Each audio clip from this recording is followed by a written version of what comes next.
Tapos may nagtanong po sa atin, isa nating kababayan na papunta daw po dito sa Canada. Siyempre, gusto niya siguro kung sasapat yung offer sa kanila kasi siyempre, maganda na yung alam natin. Kasi kung hindi rin pala sasapat, so ba't pa natin itutuloy, di ba? Kung mas lalo lang tayo magigipit. So, para sa akin po, ito ay baka ibas nyo ako. Ito po ay opinion ko based din sa experience ko po dito. Kasi nung nag-start po kami, hindi rin naman malayo po dyan sa 22.50. Nag-start po kami ng $24. At nung, depende po sa pwesto, naging 25. At hanggang sa nadagdagan ng paunti-unti. Ayun. So, para sa akin po is, mayroon nga pong mas mababa pa po dyan sa 22.50. Mayroon pong 18 at yung minimum po dito, kung di ako nagkakamali is 15 point something. So, 60 na po ata. Kaya naman po makakasurvive yung ganon. Lalo na po yung 22.50. Depende na po yun sa atin, sa habit natin, kung paano tayo gumastos. At kung mag-isa lang din po kayo dito sa Canada, okay po yun. Laki na po yan kung tutuusin. Yung iba nga, nakakasurvive, sumusobra pa, nakakapagpadala pa sila ng malaki. Wow! Depende nga po yun talaga sa atin. So, computin nyo po yung bahay, bigyan ko po kayo ng idea. Sabihin na natin maglaan na po kayo, hindi na eksakto. So, pasobrahan nyo na. Sabihin natin 1,000 po yung inyong apartment kasi mag-isa lang po kayo. So, 1,000. Tapos, mag-grocery po kayo ng bi-weekly nyo is aabot siya ng $100. So, ano na po yon, hindi tipid yon. So, medyo malaki-laki na yung $100. Kasi ako noon, naalala ko, $50. Yan. Sakto naman, kaya naman. Hindi rin naman ako pala kain o mahilig sa mga kutkutin. Pag minsan kasi, yun yung nagpapalaki. Yung may mga nagugustuhan tayong kainin. Midnight snack, halimbawa. O yung mga merienda. Ako kasi hindi naggaganon. So, depende nga po yan sa atin. So, i-plus nyo na po yun. So, 1-1 na lahat. At kung kukuha kayo ng sasakyan, halimbawa, malayo yung inyong company, kailangan nyo kumuha ng sakyan kung walang libre po yung inyong company na service na sakyan. I suggest na kung yung pupuntahan nyo po is mayroon ng mga Pilipino at may mga kasama kayo dun sa trabaho o napasukan nyo na Pilipino, makisabay na po muna kayo. Yung practical, kahit pagbigay na lang kayo ng panggas, yan, wag nyo lang kakalimutan yon. So, importante yon na porket hindi naniningil, so magbigay tayo para nasa ganon, makaulit. Kasi yung iba, hindi naman talaga maniningil, mahihiya rin yan.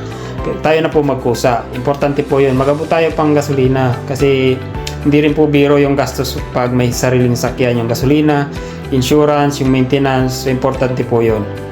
Yun guys, isa pa dyan is, kung kukuha kayo halimbawa ng sasakyan, so makabili kayo ng second hand na lang muna.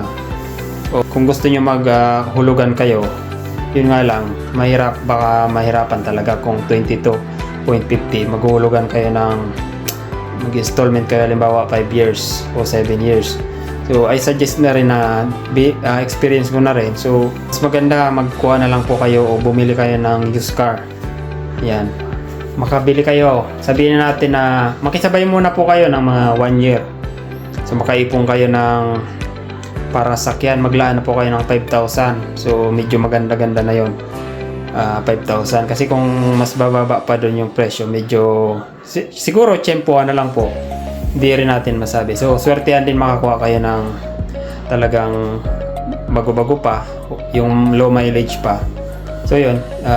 Bilang lang, ito po ay opinion ko lang po mga boss. So, iba-iba po tayo ng Ito ay sinagot ko lang yung tanong ni sir. Kasi para din makatulong, para pagpunta niya dito, at least kahit paano, mayroon na po siyang idea. Kasi nung pumunta nga kami dito is talagang zero knowledge. Kaya mahirap. Importante rin na magtanong-tanong din tayo sa mga nandito sa Canada. Kung mayroon tayong mga kakilala para makapag-adjust din tayo agad. Sagot ko talaga dyan, sapat po yung $22. Wag lang tayo sobrang maluho.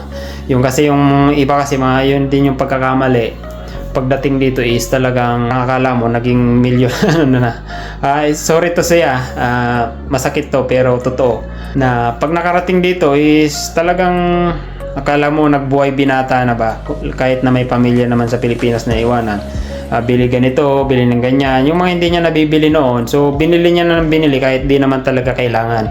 So hindi po ako against sa pagbibili-bili ng ano. Basta kung kaya po talaga at pasok sa budget natin. Kasi ginawa ko na rin po yan eh.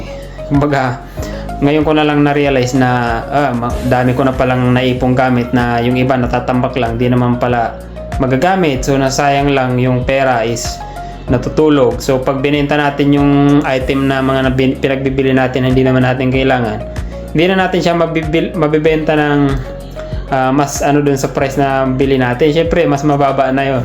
Ayun, so malaking epekto yun sa gastusin.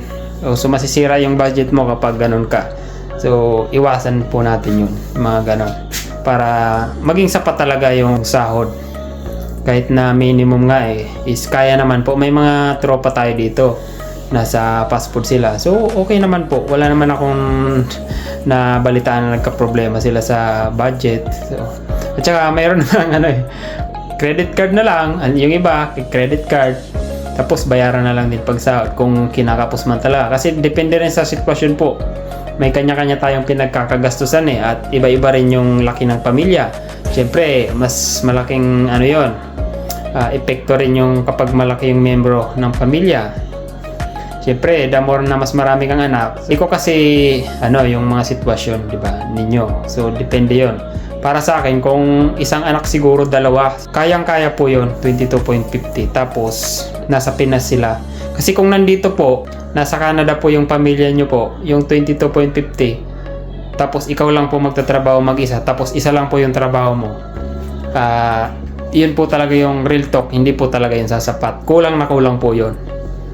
Kahit na may makuha ka pa sa government na sabihin nating child benefit, family allowance, hindi po, wag mo na pong ituloy kung maigi, palipasin mo muna ng kung gusto mo makasama talaga yung pamilya mo. Kasi alam ko rin po yung pakiramdam na malayo sa pamilya. Siyempre gusto mong, kung unahin mo po yung emosyon. Di pa ako guys matalino, magaling magsalita. So ito po talaga real talk, sinasabi ko lang.